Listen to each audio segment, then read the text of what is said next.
Apical 4-chamber view.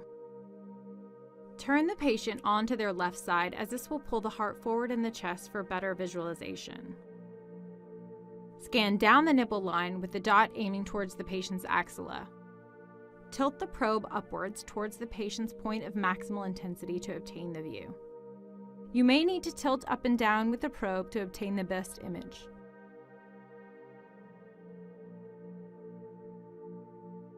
The view will be projected upside down and backwards on the ultrasound screen.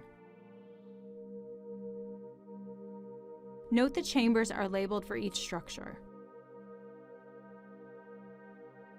The parasternal long axis view.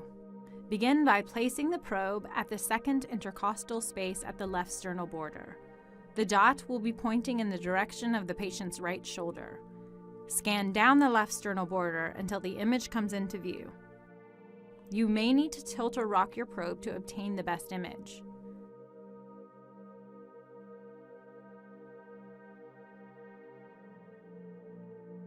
Note the chambers are labeled for each structure.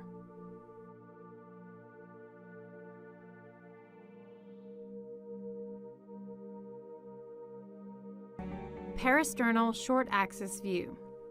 Moving from the long axis positioning, you will now rotate your probe clockwise until the dot is directed towards the patient's left shoulder. Tilt and rock your probe to obtain the best view.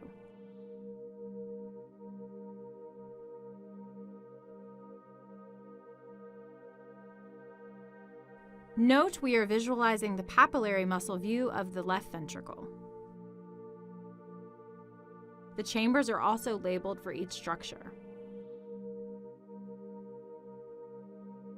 Subcostal long axis view. Place the probe at the subcostal area with the dot aiming directly to the patient's left side. Press the probe down and angle the probe up and slightly to the left.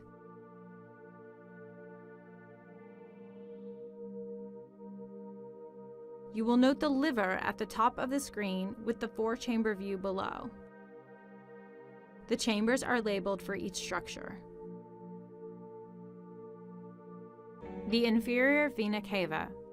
To obtain the IVC view, begin with the subcostal view and narrow in on the right atrium. Turn the probe counterclockwise until the dot is facing the patient's head. Slightly tilt the probe to the patient's right to bring the IVC into view.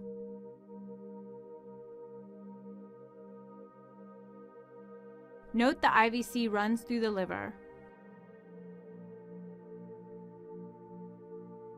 The structures are labeled.